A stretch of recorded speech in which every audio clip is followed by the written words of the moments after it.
Connaissez-vous Sophie Dulac? Cette femme de tête autant que de cœur est la patronne de Maison Dulac Cinéma qui, depuis plus de 20 ans, produit, distribue et exploite dans ses 5 salles de cinéma à Paris des films d'auteur, parfois des premiers films français et internationaux. Plus de 100 films en tout. Ces salles de cinéma accueillent aussi chaque année le Festival du film israélien à Paris. Grâce à elle, on a notamment pu découvrir les films avec Ronick Elkabetz, Damos Gitay, Raphaël Nadjari, Emmanuel Finkiel. Bien avant l'engouement pour les films et les séries israéliennes, elle montrait au public français La visite de la fanfare d'Eran Kolirin, le poignant My Father, My Lord de l'ancien juif orthodoxe David Volach, ou encore un documentaire en 4 volets sur le révisionnisme de la Shoah. Petite fille de Marcel Bleustein-Blanchet, visionnaire et fondateur mythique de l'agence de publicité Publicis, qui a aussi été un grand résistant pendant la Deuxième Guerre mondiale, elle a bien connu son illustre grand-père. Et cette psychographologue de formation s'occupe également d'une association d'aide sociale, le Centre israélite de Montmartre, fondée il y a plus de 120 ans par ses arrière-grands-parents juifs russes. Rencontre avec Sophie Dulac, vous l'aurez compris, une femme d'action autant que de conviction. Sophie Dulac, bonjour. Bonjour. Je l'ai dit rapidement dans la présentation, vous êtes la petite fille de Marcel Bleustein-Blanchet, visionnaire de la publicité. Il vous a en partie élevé suite à l'accident de voiture de votre maman en 1968. Comment était-il? Qu'est-ce qu'il vous a transmis et comment était-il comme grand-père? Alors, déjà, je voudrais faire une toute petite remarque. Il y a beaucoup de gens qui parlent de lui en disant Bleustein. Ah. Personne ne l'appelle comme ça. Bleustein-Blanchet, en fait, très francisé, j'ai envie de dire. Écoutez, c'était un... Très israélite. Oui, absolument, très israélite. Alors, ces deux grands-parents-là, ces deux grands-parents maternels, n'étaient pas ceux que nous voyions le plus souvent quand on était plus jeune avec mon frère. C'était plutôt nos grands-parents paternels. Donc, quand on s'est retrouvés chez eux, après la mort de notre mère, effectivement, j'avais une dizaine d'années, mon frère 9, on s'est retrouvés un peu dans une famille qu'on ne connaissait pas tant que ça. Ma grand-mère était évidemment la pauvre sous le choc absolu de la mort de sa fille, donc pas d'une très grande disponibilité. Et quant à mon grand-père, il avait une grande maîtresse dans sa vie qui s'appelait Publicis, donc forcément c'était compliqué aussi. Très occupé. Voilà, très occupé. On voit souvent souriant sur les photos. Oui, c'était un homme très souriant. C'était un homme, si vous voulez... Un grand-père gâteau? Non, pas du tout. Pas du tout un grand-père gâteau. C'était un homme... quand on arrive dans la situation dans laquelle il est arrivé, on n'y arrive pas par hasard. Donc, ce n'était pas quelqu'un, franchement, qui était d'une immense bienveillance et d'une immense gentillesse. Mais, en revanche, il avait cette faculté d'être à l'écoute, beaucoup plus qu'on ne l'imagine. Il avait ce regard bleu d'acier qui, parfois, il vous disait des choses sur un ton pas plus haut que l'autre, mais alors je peux vous dire que vous étiez sous la table tellement c'était incroyable. Et puis, il avait cette détermination, cette force de caractère, des raisons qu'on connaît, qu'on peut imaginer, qui fait que ça, je pense, c'est ce qui m'a transmis en tout cas. Une chose qui m'a transmis, c'est ça. Les yeux bleus et la Alors, détermination. les yeux bleus peut-être, et effectivement, cette persévérance dans les choses, la détermination et l'envie. Il avait écrit un livre qui s'appelle La rage de convaincre. Et ben voilà, l'envie de convaincre aujourd'hui, dans ce que je fais moi aujourd'hui, du bien fondé de ce qu'on essaye de faire. Alors, avant de rentrer dans le vif du sujet de votre activité, j'aimerais qu'on revienne sur vos origines familiales. Votre famille est d'origine russe? Oui, russe, roumaine, polonaise. C'est ça. Donc en fait, mon arrière-grand-mère, mes arrière-grands-parents paternels habitaient à Gorky, effectivement en Russie. Mon arrière-grand-père était rabbin. Donc lui a quitté la Russie tout seul une première fois à cause de tous les pogroms qu'il y avait à l'époque. Donc il est parti tout seul en France. Et mon arrière-grand-mère, restée donc 1 an toute seule en Russie, l'a suivi 1 an après avec mon grand-père dans les bras, qui était un petit bébé. Et elle a traversé toute la Russie à pied. Alors, ne me demandez pas comment elle a trouvé son chemin. C'est incroyable. Je ne sais pas, vraiment. Il n'y avait pas de GPS à l'époque, ni même de carte, donc elle a toute la Russie à pied. Elle a croisé, très étrangement, à la frontière russo-polonaise, mon autre arrière-grand-mère maternelle. Elles ne se connaissaient pas. Elles sont arrivées en France, toutes les deux. Après, je suppose, plein de péripéties, dans un quartier qui était la rue de Charonne à l'époque, qui était le quartier russe de Paris. Et elles ont habité toutes les deux le même immeuble pendant très longtemps. Donc il y avait Madame Rachlin et Madame Bleustein, en fait, à l'époque, ils s'appelaient comme ça. Et Madame Rachlin, mon arrière-grand-mère, parlait yiddish. et parlait français avec un accent yiddish absolument invraisemblable. Et donc elle disait par exemple la Rebelleistrasse pour dire la rue de Rivoli. Ou elle avait par exemple une femme de ménage qui était espagnole et qui disait régulièrement « Madame, je pars dans la roue pour faire les courses ». Et ben, combien de fois je dois vous dire qu'on ne dit pas la roue, mais on dit la rie. On est dans Rabbi Jacob. Ah mais vraiment, c'était incroyable. Et donc du coup, donc mon grand-père est arrivé en France, a vécu en France, a demandé la nationalité française. Après, a fait la guerre évidemment en France. Ça, c'est le côté paternel que je connais mieux, parce que du côté maternel, je connais moins en fait. Je sais que mon grand-père, sa mère est donc polonaise, puisque voilà, elles se sont croisées à la frontière toutes les deux. Je l'ai pas connu. Votre arrière-grand-père vendait des meubles. Alors ça, c'est du côté Blosten, oui, effectivement. Dans le quartier donc, ouais. de la rue de Charonne. Voilà, exactement. Les meubles Lévitan. Alors il y avait les meubles Lévitan, oui, les meubles Lévitan, garantis pour longtemps. Hein, garantis pour longtemps. Est-ce que c'est Marcel qui a trouvé Absolument, c'est Marcel qui avait trouvé ça. Alors, choc. Exactement. Alors Marcel, lui, il a commencé à travailler à 14 ans dans les meubles. Bon, mon arrière-grand-père voulait absolument qu'il y ait une continuation, donc il l'a fait. Il a détesté ce métier. Très clairement. C'était un très bon vendeur déjà à l'époque. Hein. J'en suis Toujours sûre. très bon vendeur. Et il me racontait qu'en fait, il savait que la vente était faite quand le mari demandait à sa femme « Qu'est-ce que tu en penses ?» Et là, il avait compris que c'était bon. Et il a fait ça quelques années. Et puis un jour, il est allé voir son père, qui était un monsieur, j'ai vu des photos, hein, très impressionnant, avec une grande barbe blanche comme ça, pour lui dire qu'il voulait arrêter ce métier, qu'il voulait faire de la publicité. À l'époque, c'était de la réclame. Bon.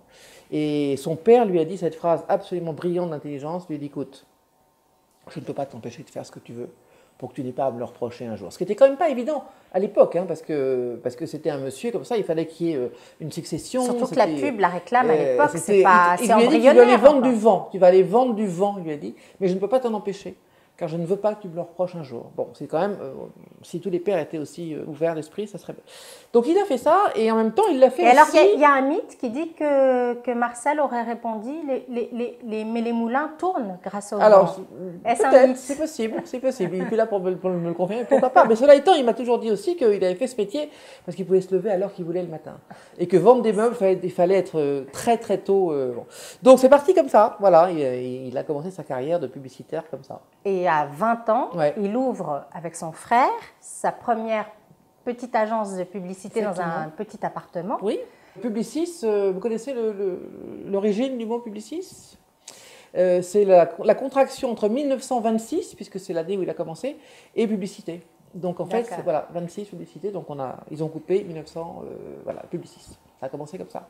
Et puis c'est parti après sur une carrière. Mais alors son rêve, c'était de s'installer sur les Champs-Élysées. Alors oui, effectivement, en haut des Champs-Élysées, bien entendu. En haut des Champs-Élysées. Oui. Tandis que Marcel Dassault, l'autre Marcel, était en bas des Champs-Élysées. À l'époque, il y avait 3 Marcel, il y avait 3 grands Marcel. Il y avait Marcel Bestel, Marcel Dassault, Marcel Boussac, qui était lui plutôt dans le Schmattès à l'époque. Alors il y avait les 2 Marcel en bas, effectivement. Ils avaient d'ailleurs tous les deux une maison à Vilaine, qui n'est pas très loin de Poissy, qui est une petite maison de campagne, où Marcel Dassault avait fait ériger un énorme mur pour ne pas voir la propriété d'à côté, c'est-à-dire celle de Marcel Bestel. Et du coup, ils s'entendaient assez bien, hein, mais bon, c'était drôle, c'était vraiment... Alors pourquoi les Champs-Élysées ? C'est-à-dire c'est emblématique de la France, de Paris, du succès. Il a vécu à Montmartre, il a été le dernier de 9 enfants, dont 7 vivants, mon grand-père.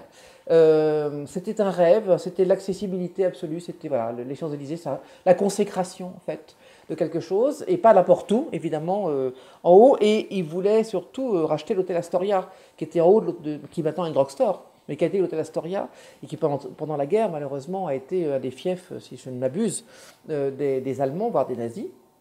Et donc, je ne sais plus en quelle année il a réussi à racheter l'hôtel Astoria pour en faire Publicis, qu'il a dû arrêter 2 fois, parce qu'une fois pendant la guerre, il a décidé que les Allemands n'auraient pas Publicis, donc il a détruit l'immeuble, et la deuxième fois parce que ça a brûlé. Voilà, en 72. Je ne sais pas si vous vous souvenez de cet incendie. Bien incroyable. Sûr. Bon. Et en 57, 58, il a ouvert son premier drugstore. Après être venu des États-Unis, vous avez vu le concept là-bas.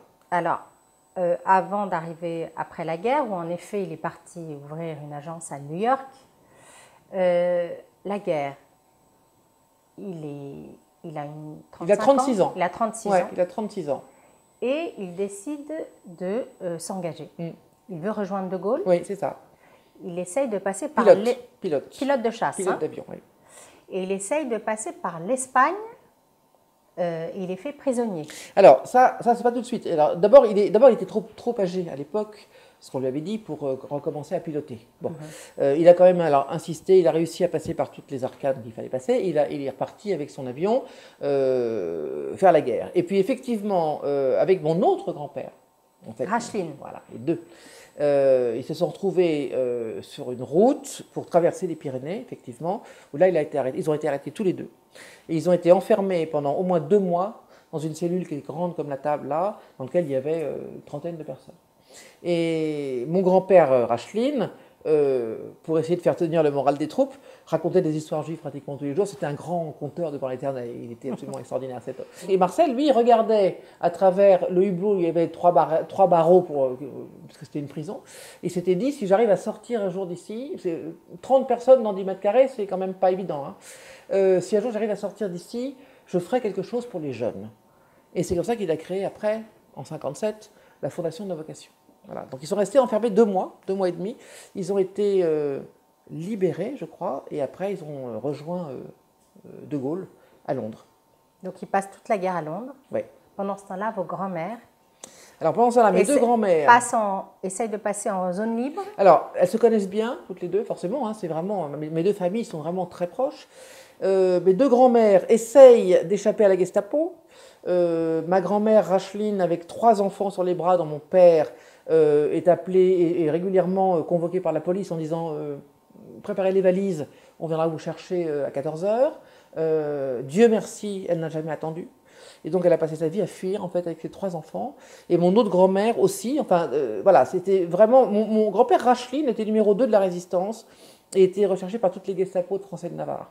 Donc effectivement, son frère Villa Rachlin a été malheureusement arrêté à sa place. Ils l'ont confondu avec mon grand-père et a été tué dans des conditions épouvantables. Mon grand-père s'en est jamais remis de cette histoire-là. Donc mes grands-mères passaient un peu leur vie où elles pouvaient.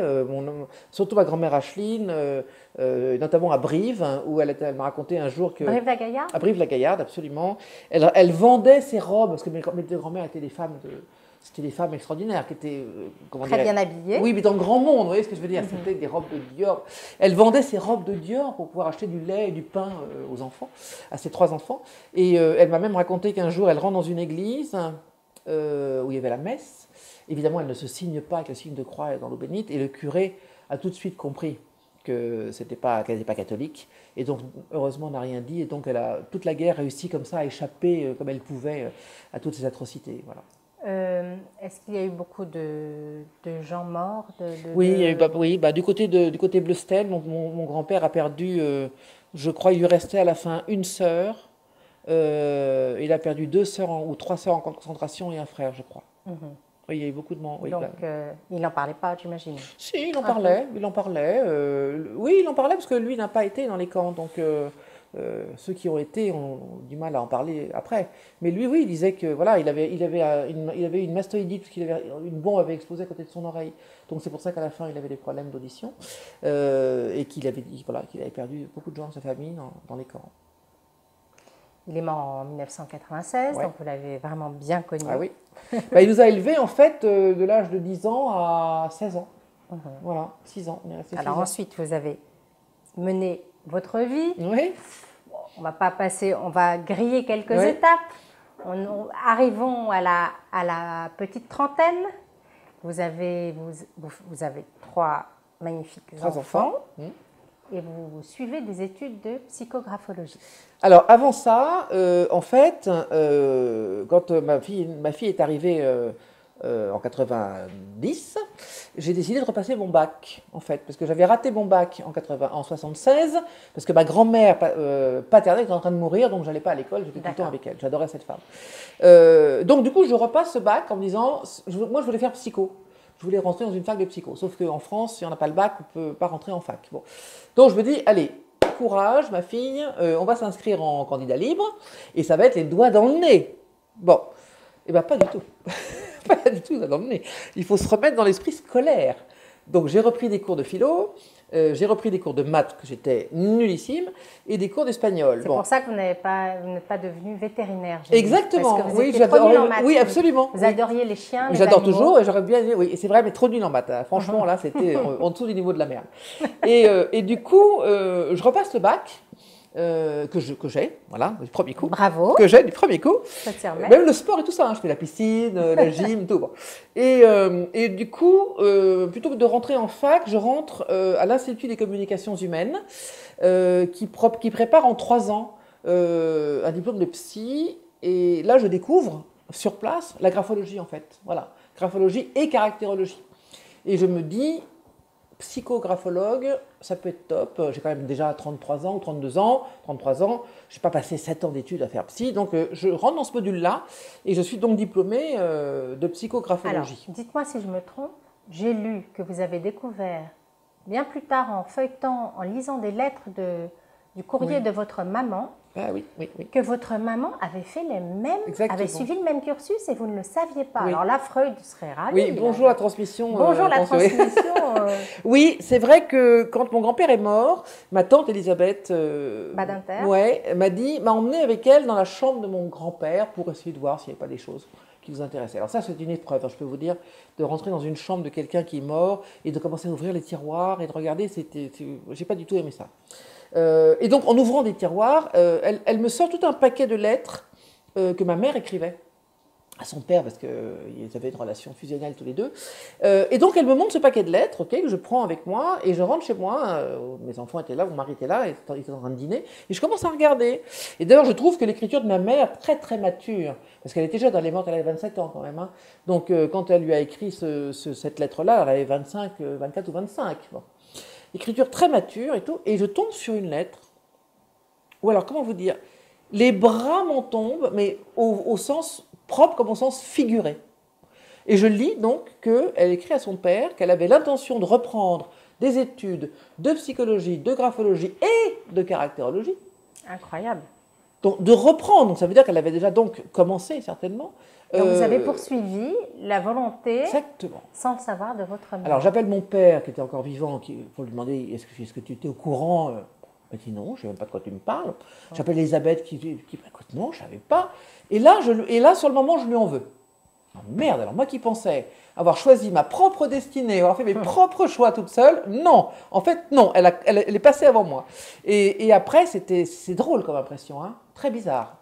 Donc, moi, j'aimerais vous demander comment on passe de psychographologue à distributrice, productrice d'abord, oui. Distributrice de films et exploitante de salles voilà. et distributrice de films, de cinéma. Alors ça, c'est une bonne question. Alors, si on creuse un petit peu, j'ai cru savoir que quand vous étiez petite, vous alliez beaucoup au cinéma. Oui, j'adorais le cinéma, j'adore le cinéma. Mon grand-père, d'ailleurs, tous les samedis, avait des séances de cinéma pour ses amis, donc j'allais régulièrement avec lui, ce qui fait qu'au bout d'un moment, j'avais tout vu avant tout le monde, ce qui énervait tout le monde, parce que du coup, personne ne pouvait venir au cinéma avec moi. Et c'est un peu des amis qui, par hasard, vous ont proposé des projets. Oui, c'est ça. En fait, je continuais mon cabinet de graphologie, qui a duré 6 ans. Et puis, quelqu'un m'a dit, un jour, une amie m'a dit, écoute, ça t'intéresserait pas de produire un petit court-métrage? Je connais quelqu'un qui a fait un cours sur un thème qui devrait te sensibiliser. C'est sur Fritz Lang, qui est convoqué par Goebbels à l'époque. Le grand cinéaste allemand. Voilà, exactement. Qui a fui à Londres. Quand Goebbels lui a demandé de s'occuper de la propagande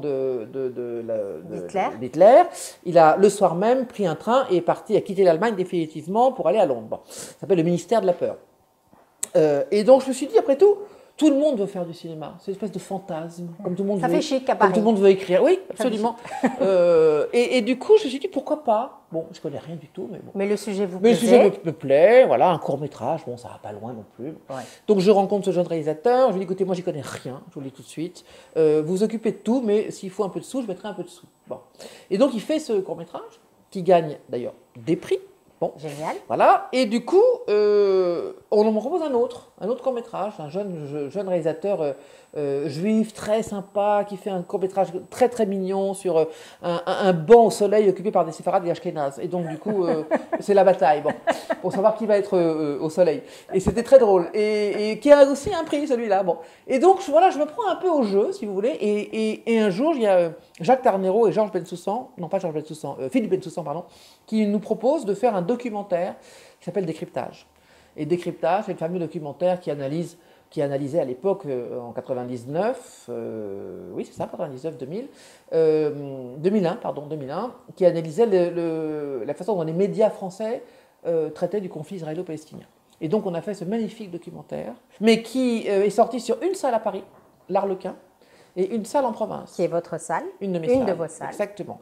Et là, à ma grande surprise, ça a été un succès incroyable. On a fait 60 000 entrées sur une copie, avec un public. Mon Dieu, le public. Bon.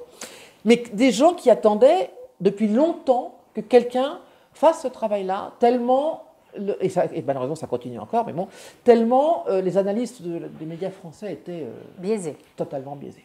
Totalement biaisé. Et donc vraiment. Le sociologue Jacques Tarnero s'y a attelé. Jacques Tarnero a écrit, Philippe Bensoussan a filmé, on est allé tourner en Israël, on a rencontré plein de gens passionnants, Ehud Barak, c'était des gens merveilleux, et on a sorti ce documentaire qui a été extrêmement controversé, qui a donné lieu à des débats incroyables, mais parfois très très très très durs, obligé d'avoir des gens pour la sécurité dans le cinéma qui retiraient des sacs des gens qui venaient, mais les gens pensaient qu'ils allaient se faire agresser, je ne sais pas. J'aurais pu ouvrir le musée de la police, hein, très franchement, quand on a arrêté le film. Les gens arrivaient avec des marteaux dans leurs sacs, des barcodes, ils avaient peut-être peur, je ne sais pas. Bon. Mais c'était impressionnant, hein, vraiment impressionnant. Documentaire incroyable, incroyable. Voilà, et donc du coup, je me suis dit, ça me plaît bien tout ça. Autopsie d'un mensonge. Alors, ça c'est autre chose. Le négationnisme. Voilà, absolument. Alors ça a eu un peu moins de succès. Mais c'était très intéressant aussi. C'est aussi absolument. Un documentaire, c'est celui-ci qui est en 4 volets, de Jacques Tarnero. Exactement. Qui s'attaque, qui est très visionnaire finalement, parce qu'il prévoit déjà les dégâts terribles d'Internet, le tremplin incroyable que va être Internet pour ce qu'on appelle aujourd'hui les fake news concernant le révisionnisme de la Shoah. Oui. Mais cela étant, sur Décryptage, les fake news, on pouvait déjà y aller. Hein. Moi, je me souviens être parti en vacances en Grèce l'année d'après, où la télévision grecque nous montrait des choses que personne en France nous a montrées. Personne. C'est-à-dire des hôpitaux volontairement ciblés, avec des civils volontairement ciblés, sur lesquels on tirait, pas les Israéliens. Et donc, les Palestiniens. Les Palestiniens. Et personne ne disait en France que quand les Israéliens allaient envoyer des bombes, on prévenait à l'avance pour que tout le monde sorte, qu'il n'y ait personne, aucun civil autour. Enfin, tout ça, c'était déjà les fake news. Bon. Donc c'est vrai que je suis très très content d'avoir fait ce documentaire, franchement. Je suis très fier d'avoir fait ça parce que personne ne l'a fait, en fait. Alors, une de vos plus grandes fiertés, parce que j'aimerais dire, on va revenir sur certains films que vous avez distribués, c'est La visite de la fanfare. Ah, oui. Un premier film d'Eran Kolerin, israélien, 2003, donc vous êtes au tout début. Voilà, on est dedans. Avec Ronit Elkabetz et Sasson Gabay. C'est ça. Donc ça raconte, c'est un film mélancolique avec un petit grain de folie. Oui, c'est-à-dire qui raconte l'histoire d'une ville au milieu de nulle part. La création de Petar Tikva au milieu du désert, comme ça, et de toutes ces familles un petit peu brinque-ballées par la vie qui se retrouvent au milieu de ce désert, c'est presque surréaliste. Absolument. Et donc une fameuse fanfare égyptienne qui se retrouve simplement là. Une erreur de bus, dans le nom du village, se retrouve là, au milieu de nulle part, et va devoir rester 24 heures parce que les prochains bus n'arrivent qu'après. Et c'est une merveille absolue. C'est une de vos plus grandes films. Ah oui, c'est une merveille. 500 000 entrées quand même. 500 000 entrées pour un premier film israélien qui se passe au milieu de nulle part. Exactement. Voilà, c'était l'époque où on pouvait encore, où il y avait un cinéma israélien qui commençait vraiment à émerger, de très grande qualité, où on commençait à parler un peu moins du conflit israélien, mais qu'on était plus sur des sujets un peu plus de... Et d'ailleurs, dans le film, c'est quand même très en filigrane, quand même, le conflit. Hein. Oui. Bon, voilà, il y a le conflit, c'est très subtil. Il y a les sévices les séquelles de la Deuxième Guerre mondiale. Absolument, oui. Ça, et donc, voilà. Donc, ça a été un peu le lancement pour nous de la distribution de cinéma israélien. On a refait après un film avec Ronit, parce qu'on a fait Prendre Femme, qui est le premier de la trilogie pour le coup, qui est aussi un très joli succès, qu'elle a tourné avec son frère Shlomi. Et puis est arrivé après un film qui m'a absolument bouleversé, mais je crois vous aussi, qui s'appelle My Father, My Lord. Ah oui, de David Vollard. Oh là là là là. Donc David Vollard est un ancien juif orthodoxe qui est devenu laïque. Exactement. Qui est parti assez jeune de chez lui et qui a fait ce film bouleversant, vraiment. Sur ce couple avec cet enfant. Ce couple âgé, avec un enfant jeune. Lui, très religieux. Très rigide. Qui a du mal à exprimer sa tendresse. Voilà, terrible. Et ce petit garçon. Et ce petit garçon, on ne peut pas raconter, mais il y a un drame. Non, c'est un film dramatique, bouleversant. Vraiment extraordinaire. On a aussi distribué un documentaire que j'ai beaucoup aimé qui s'appelait sur les nageuses. J'adore ce film. Watermarks. Merci, Watermarks. Sur les fameuses nageuses. J'allais vous en parler, de Yaron Zilberman. Exactement, merveilleux film avec ces femmes qu'il a retrouvées, qui ont toutes 80 et quelques années. C'est l'histoire de nageuses du club juif de la Cohort de Vienne. Exactement.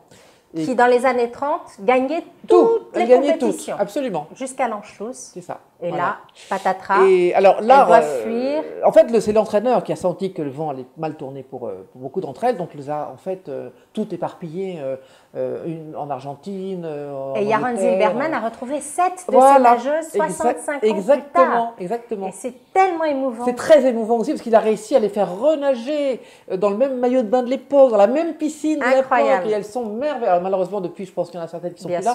Mais merveilleuses. Et notamment une qui emmène sa petite fille pour la première fois. Je crois que c'est Vienne, non, je crois que c'est Vienne, qui ne connaît pas, enfin la petite elle a 14 ans, elle est israélienne, sa grand-mère, elle ne la connaît pas vraiment, et non c'est merveilleux, voilà, franchement ça c'est des choses, alors on n'a pas beaucoup eu de public sur ce film-là, mais ça a aucune espèce d'importance, ça c'est aussi quelque chose dans les festivals, il a beaucoup tourné, Watermarks. Oui. Mais moi je pense que si ce film touche vraiment, à la limite s'il ne fait pas 100 000 entrées, c'est pas grave, au moins il est vu, et c'est ça, j'allais vous poser la question, qu'est-ce qui motive vos choix de distributrice, de productrice? Il faut que l'histoire vous touche. Ah oui, il faut vraiment que ça parle comme ça me parle, que ça vous que parle. Ça résonne chez moi d'une certaine façon, effectivement, que j'y trouve du plaisir, c'est-à-dire que j'essaye d'avancer dans la vie avec la notion de plaisir, ce qui n'est pas toujours évident, et d'abord de me faire plaisir à moi. C'est-à-dire que si ça vous fait plaisir, ça pourra faire plaisir à quelqu'un d'autre. Exactement, voilà, exactement. Alors, un peu plus tard, bien plus tard, il y a eu aussi Le Labyrinthe du silence, ce film, une coproduction qui se passe en Allemagne en 1958, sur le juge Fritz Bauer, qui a été donc ce juge allemand, procureur, qui avec l'aide d'une équipe a essayé de mettre le peuple allemand face à son récent passé nazi, c'est ça. Et qui a essayé d'aider les Israéliens aussi à capturer Eichmann. Oui, alors ce film-là, c'est un film dont on m'a montré, là encore, 15 secondes d'image à Cannes. C'est un vendeur avec lequel on travaille beaucoup, qui fait beaucoup de cinéma et beaucoup de films de ce genre-là, et qui m'a montré, 15 secondes, 20 secondes, 25. Sur ce que j'ai vu, j'ai dit on y va tout de suite. C'est un risque énorme, parce que là, pour le coup, le minimum garanti était quand même assez élevé. Bon. Et quand j'ai vu le film après en entier, alors là, je peux dire que je n'ai pas été déçu du tout. Ce que j'ai aimé, c'est surtout sur le plan historique. On est en 63, on est dans une Allemagne où la guerre est quand même finie depuis quelques années, et où on se rend compte que personne n'en parle, que les jeunes, à ce moment-là, ne savent rien sur la Shoah, ou en tout cas s'ils savent, personne n'en parle, et que c'est le premier procès des Allemands contre les Allemands. Auparavant, c'est les procès de Nuremberg, ça se passe pas en Allemagne, tous les autres procès se passent en Allemagne, sauf celui-là. Et ce procureur-là, qui effectivement au début de sa carrière est un peu à la circulation, j'ai envie de dire, c'est-à-dire qu'il s'occupe des PV, il s'occupe de petites bêtises, de petites conneries comme ça, tout d'un coup, parce qu'il a un ami juif qui reconnaît au détour d'une cour de récréation un directeur d'école qui est son ancien bourreau, son bourreau, et qui va lui en parler, se met en quête. Chasse. Voilà, se met en chasse. Et tout le film est exceptionnel, parce que d'abord c'est extrêmement émouvant, et surtout on se rend compte que les gens témoignent, et que même la secrétaire qui prend des notes n'en revient pas de ce qu'elle entend. On est en 63 quand même. Vous vous rendez compte? Bon. Très très fort. Donc très très beau film, très beau film. Donc là on voit qu'il y a vraiment des films internationaux. Oui. tout à fait. Là, j'ai évidemment choisi des sujets plus à caractère Oui, parce que- juif, ouais. mais il y a des films iraniens, syriens, vraiment, Palestiniens. ou Oui. arabes-israéliens. Palestiniens, bon, alors palestiniens, là on a par exemple les deux frères Nasser qui viennent de faire un film qui s'appelle Gaza mon amour, qui sont des Palestiniens qui vivent en France parce que dans leur pays. Le Hamas, c'est après eux. Voilà, j'irai pas jusqu'à là, mais en tout cas ils ne peuvent pas faire ce qu'ils veulent. Bon. Et beaucoup d'Arabes israéliens passent par Israël, bien sûr, parce qu'ils sont financés quand même. Par le cinéma israélien. Exactement, exactement. Sauf que les purs et durs palestiniens qui ne veulent pas être financés ont beaucoup de mal à faire des films, évidemment. Mais ceux qui sont financés sont vus comme des traîtres, quand même, par leurs corréligionnaires. Mais ça donne aussi des films parfois assez extraordinaires, quand même. Bon. Donc oui, donc iraniens, argentins, syriens, on est à une palette hongrois avec Bellatar. Enfin, on a vraiment russe, une belle palette, je trouve, de films internationaux et français aussi, hein. Quand même, aussi des films français dans lesquels on est. Alors justement, quelle relation entretenez-vous avec Israël? Est-ce que vous y allez parfois? Oui, bien sûr. Pour des festivals? Alors, oui, j'y vais pas aussi souvent que je souhaiterais, mais j'y vais. Festival, alors moi j'ai un problème, c'est la chaleur. Alors quand il y a un festival au mois de juillet, et il y en a, pour moi c'est extrêmement dur. Le festival du film de en bonne Jérusalem, russe que je suis, vous savez. C'est compliqué. Voilà, moi je suis née en décembre, bon j'aime le froid, donc c'est un peu compliqué, mais j'y suis allée bien sûr. J'y vais parce que j'ai des amis qui habitent là-bas, et donc je suis allée de bar mitzvah, je suis allée des mariages, bon je suis allée là-bas. J'aime beaucoup ce pays bien évidemment, mais je ne suis pas une militante pour autant. C'est-à-dire que je fais partie de ces gens qui peuvent critiquer ce pays, qui a des côtés critiquables. C'est un pays qui n'est pas forcément comme un autre, mais qui a quand même des parties critiquables. Comment dirais-je, je défendrais évidemment un cinéma israélien, par exemple Foxtrot. Prenons l'histoire de Foxtrot. Que vous avez distribué. Voilà, et qui a fait l'ouverture du cinéma israélien à Paris il y a 2 ans, je crois. Bon. Ce film-là, je ne sais pas si vous avez entendu un peu ce qui s'est passé autour de ce film-là, la ministre de la Culture israélienne, dont j'ai oublié son nom, mais qui est une femme très particulière, a décidé que ce film-là desservait totalement l'image de l'armée israélienne. Voilà, bon. Évidemment, elle n'a pas vu le film. Bon. Et donc, non, pas vu le film. Et elle a tout fait pour que ce film ne fasse pas l'ouverture du festival. Résultat des courses, tout le monde a voulu le voir. Ça fait le buzz.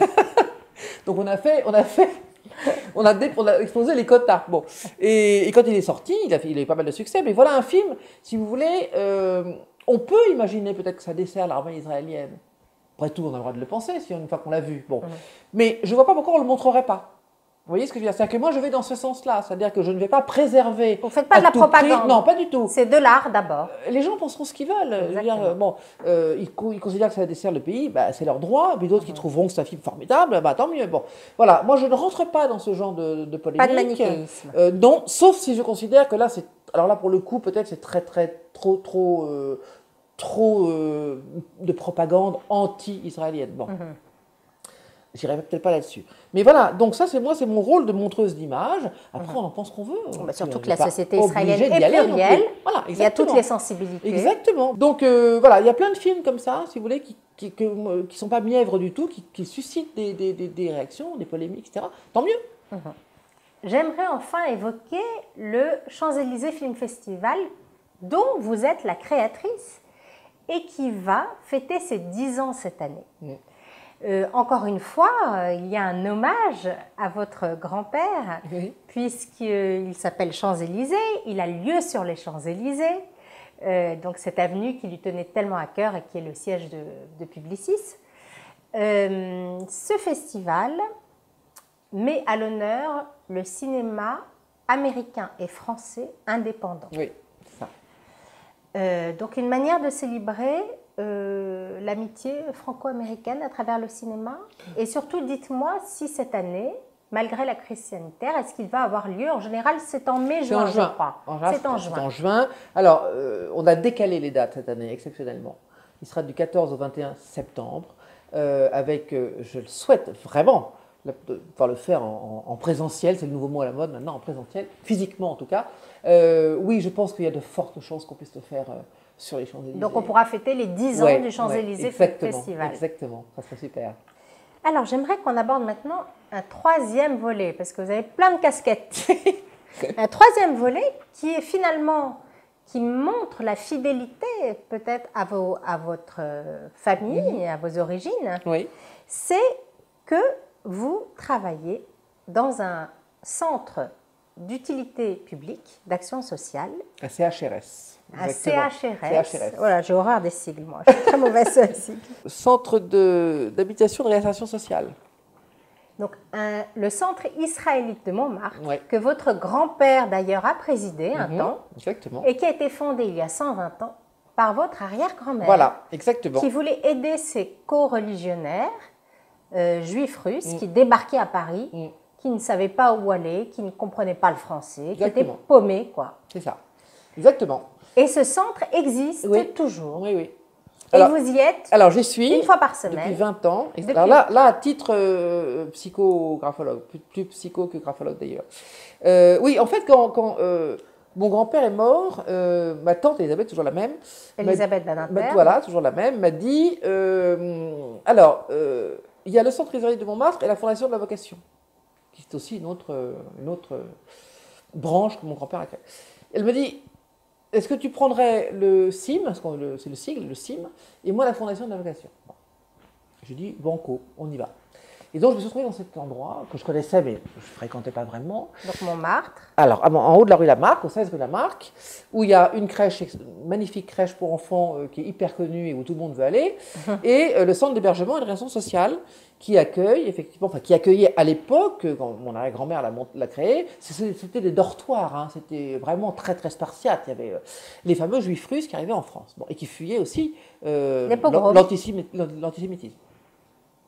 Et donc, moi, je me suis retrouvée dans cette équipe, en fait, de CHRS, pas des crèches, hein, je ne m'occupe pas du tout des crèches, pour accueillir, en fait, les demandeurs de logement et évaluer leur possibilité de pouvoir intégrer une communauté de vie comme la nôtre, qui est quand même pas si évidente que ça. Et réservée en priorité à la population juive, mais on s'est rendu compte qu'aujourd'hui, la communauté s'occupe très bien, en définitive, de ces religionnaires, très bien, et que ceux dont elle ne peut pas s'occuper, personne ne peut le faire à leur place. C'est-à-dire qu'en fait, nous, c'est un centre qui, si vous voulez, emmène les gens vers le logement, donc vers l'autonomie. Donc il faut travailler, il faut des bulletins de paye, il faut vraiment, voilà, on travaille pour que les gens sortent d'ici, enfin du centre, et enfin un logement autonome. Bon. C'est-à-dire que vous les hébergez quelques mois. Alors il y a plus que ça. Il y a une trentaine de chambres. Il y a une trentaine de chambres, absolument. C'est tous les 6 mois, on renouvelle leur contrat. Aujourd'hui, ça a tellement bougé, j'allais dire dans le mauvais sens, que les gens peuvent rester quelquefois 2 ans, peut-être 3 ans avant d'obtenir un logement. La précarité s'est accélérée. Oh là là, mais j'ai eu la différence, c'est absolument incroyable depuis des années. Enfin, depuis que Mme Duflot, à l'époque, a décidé, à juste titre d'ailleurs, de fermer les hôtels sociaux, coûte extrêmement cher. Le problème, c'est que se sont retrouvés dans la rue un nombre de gens incalculable, sans qu'il y ait pour autant d'hébergements sociaux pour les accueillir. Donc il y a une demande croissante d'hébergement et malheureusement de moins en moins d'hébergements sociaux. Donc ça veut dire qu'on a des familles aujourd'hui totalement désocialisées, quelques migrants, pas beaucoup, mais quelques migrants, qui demandent des hébergements et qui restent parfois, qui sont là sans papier, qui n'ont pas de papier.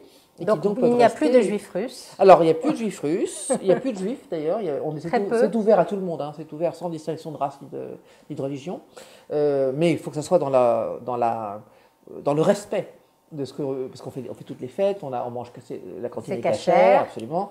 Donc il faut que ce soit dans le respect de tout ça, donc pas de signes ostentatoires, enfin on est très ferme là-dessus. Bon. Et du coup, plus de familles juives, très peu. Vous m'avez parlé d'une famille juive. Oui, on avait accueilli un jour une famille. Elle, madame, la perruque, les manches longues, l'âge du plus qu'ici, 4 enfants et enceinte du 5e. Et lui, en prière en permanence. Bon, et il ne veut pas bosser. Ah ben non, bon, donc pas possible. Quoi. Je veux dire, vous n'avez pas pu les aider. Non. Donc il y a quand même des critères. Ah oui, il y a des critères. Il faut travailler. Voilà, il faut travailler, il faut s'occuper de ses enfants.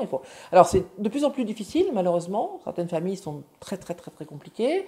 Que l'État n'alloue pas forcément de budget en plus. Donc débrouillez-vous avec ce que vous avez, en gros. Hein, vous avez ça, donc on vous en demande toujours plus, mais on vous donne que ça. Et qu'on a 2 personnes au service social. On est le plus petit service social de France. pour s'occuper de 74 personnes, donc c'est pas beaucoup.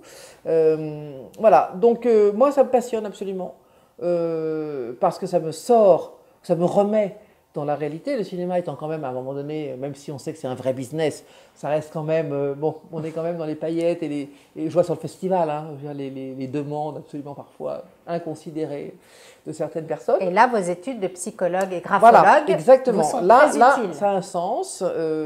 J'interviens d'ailleurs régulièrement auprès de certaines familles qui ont des soucis. Voilà, parce qu'il n'y a pas de psychologue intégré dans le centre. Et je dois dire que ça fait 20 ans que je fais ça, tous les jeudis matins, et que j'ai presque envie de dire, c'est peut-être un peu bizarre, mais c'est une vraie bouffée d'oxygène, quelque part. Voilà. Vous êtes avec des vrais gens, dans un vrai monde. À travers tout ce que vous venez d'évoquer, on voit que vous avez une sensibilité, une fidélité à vos origines juives. Pourtant, vous n'êtes pas pratiquante. Je fais que Kippour. Est-ce que vous pensez avoir transmis une partie de cette sensibilité à vos 3 enfants? Ça, c'est une bonne question. Je pense que c'est de l'atavisme. Je pense que mon mari n'est pas juif. Il a accepté avec beaucoup de courage que mes 2 garçons soient circoncis.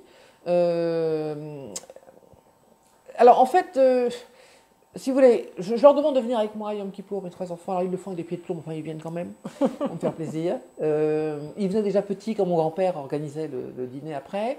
Mais j'ai jamais élevé mes enfants dans la religion juive. Jamais, ni catholique d'ailleurs. Bon.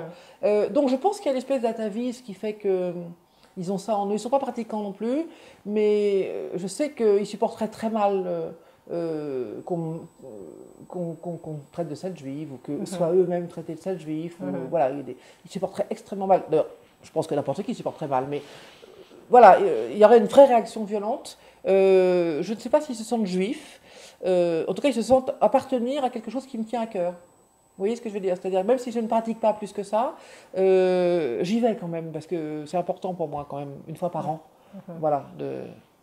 D'ailleurs, on ne voit pas là, vous avez une écharpe, mais normalement, vous avez une petite Magen David dorée autour du cou. C'est mon mari qui m'a offert ça, parce que je lui avais demandé à l'époque, toute petite comme ça, voilà.